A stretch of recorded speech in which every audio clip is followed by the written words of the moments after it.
Okay, so I'm here with the boys of Area 11. Yo. Yes. Okay, Hi. so I think I got the names right. I got Kogi, That's right. That's right. Sparkles, Yo, man. okay, Parv, and Leo. Yes. Okay, how come it's just Leo? Because I was never cool enough to have a nickname in school. Like, I had to have a nickname to give you. there was like 3 different people with the last name Taylor. So our first names were the things that just sort of caught on, so we stood out. So that was how it was. I'm happy being Leo. I'm happy being just Leo. And I think there was one shirt that called you Ringo. Yeah, that was Kogi's idea. Our manager absolutely loved it as well, because it's one of those classic shirts. But Ringo's underappreciated, just like me. And do you guys know what Parv means in Hebrew? Parv. No, but Hebrew, no, please Yeah. do tell. Is it going to be something awful? Hated by God. You should. Do you know what it means? Has he known all this time? Do you know what it means? I don't. I've been to Israel when I was younger. I was there for a month, but I haven't been back since. And my Ivrit is not that good. Okay, so yeah. Parv is the English pronunciation of everything between dairy and meat. So Oh my god, and he can't eat those things. And he- Okay. Oh wait. Yeah, I know cheese. that. It means cheese. Well, cheese is dairy, yeah. so it's between whatever's not dairy, no meat. Right, so it's all like Yeah, legumes. like sherbet. So if you consume it, you have to wait half an hour. It's more difficult than that, but yeah. Yeah, something like that. It's Like, whatever you can eat all day long. all right, sweet. Fair enough. You have to wait 4 hours after. I mean, I'm not going to get into the rules of kashrut right now, but yeah, not the time or place. So should I expect a new shirt Yeah, just for the Hebrew fans? Milk free. Yeah, we can do that. kosher anytime. Like Parvis kosher anytime is your new tagline. Okay, guys. So I know that you guys bonded over. Am I pronouncing it correct? Is it Yogscast? Kinda.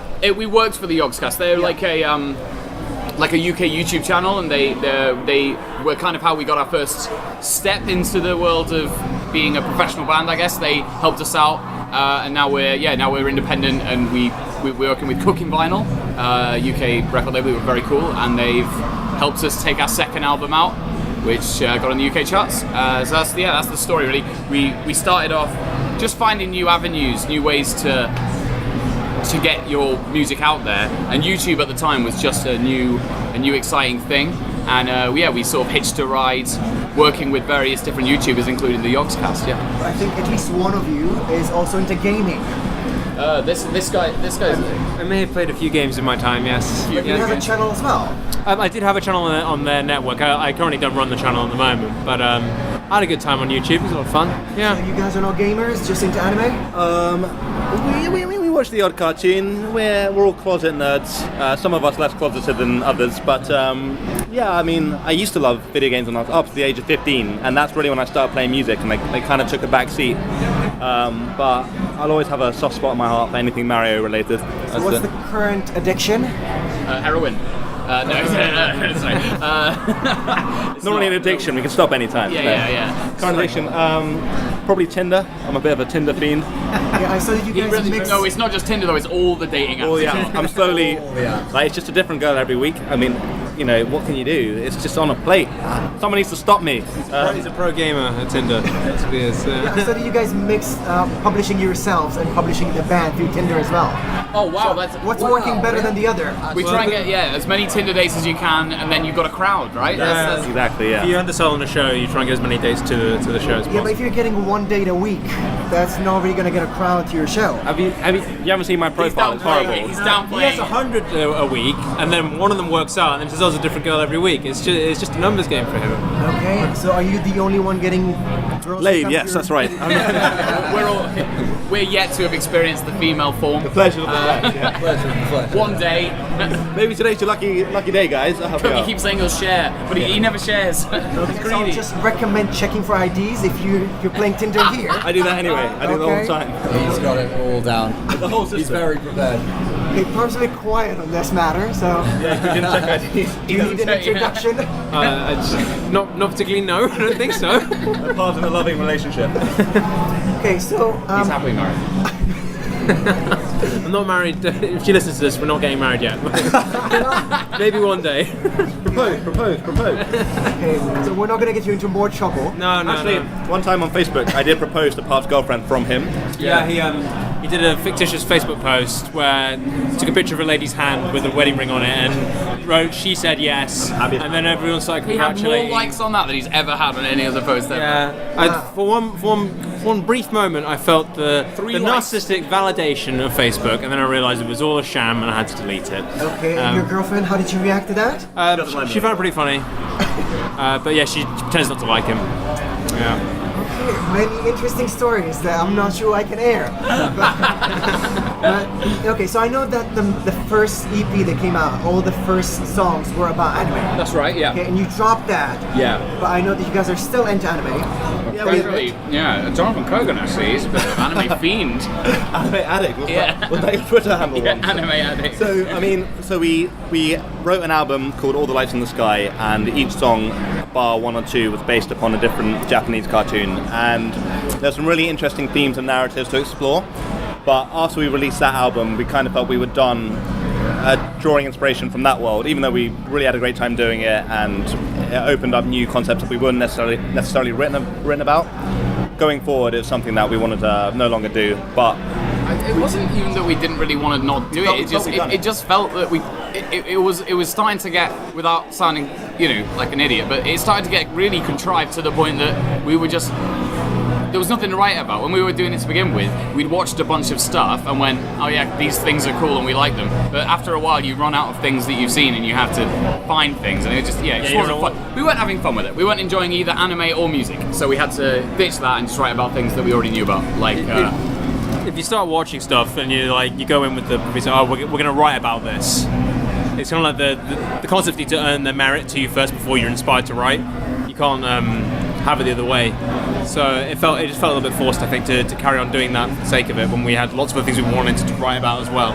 sure. But you guys are still into, let's say, the Outcast land. I've seen some videos and vlogs from some Character Con and Comic Con. I think one was even here, or just what I do really just to for my own enjoyment. Really, it's not really a commercial, but I like to make weekly vlogs. So I'll go out and just document what I'm doing from our days back then. We often get invited to a lot of events and things, and it's our fans like to see, I guess, what sort of stuff we've been up to, just to keep connected with them when we're not releasing a song or whatever. So it's one of those things.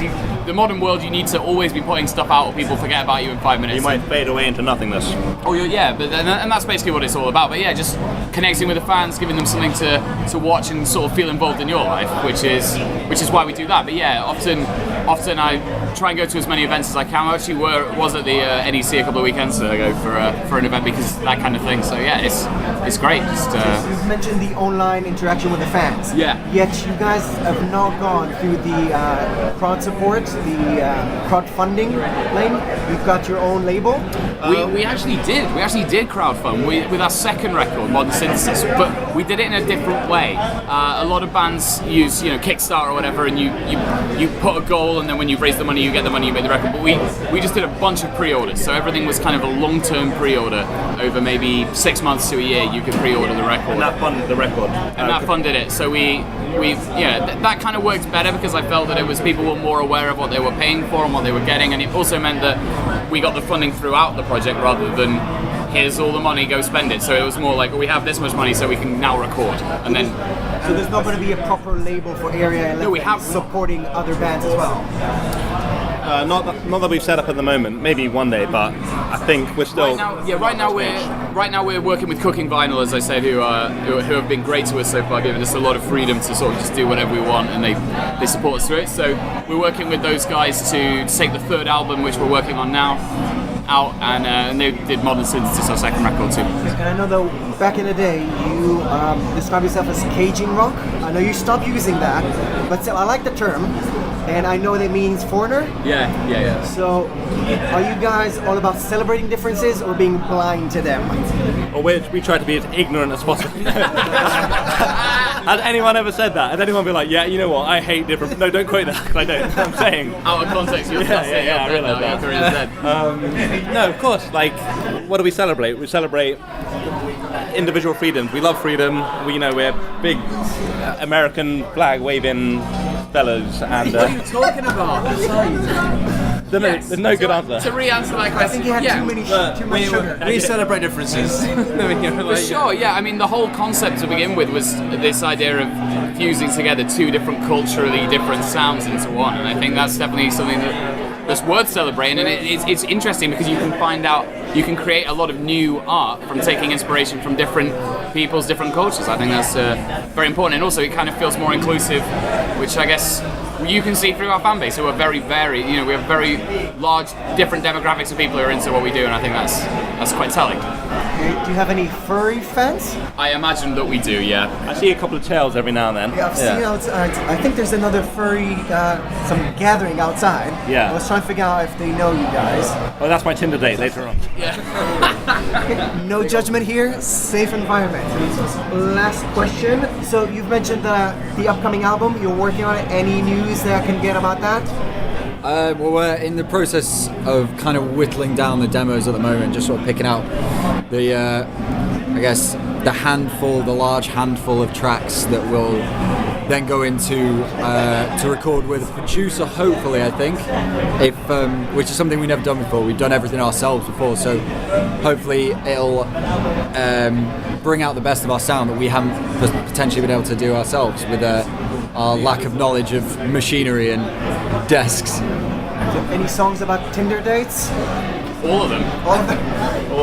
Okay, so what is the future going to bring? More tours? More tours. We're playing out in Europe over the summer at Destruction Derby Festival in Germany, which is going to be great. Can't wait to do that. We're doing another couple of festivals in the UK as well, including 2000 Trees, which is going to be great. And then, yes, studio for the latter half of the year. I imagine we'll be in the studio getting the third album sorted out, and hopefully, just bigger and better things next year. That's kind of the plan. Just set ourselves up. 2017, I think, is about setting ourselves up for the inevitable Tinder dates we're going to have in 2018. Okay, crossing fingers for you guys. Thanks so much. Any final words of wisdom for fans and listeners? Set the age between 18 to 29 on Tinder. You don't want to go over that. Oh, Leo, what a ridiculous thing to say. Words of wisdom. I've got anything good to say. Look after yourselves. Yeah, I don't have anything good to say. Be kind to each other, be kind to all the little animals, be kind to everybody, and have a good time. Okay, so those were Area 11. Thank you very much, guys. Thank you very much. Thank you for having us.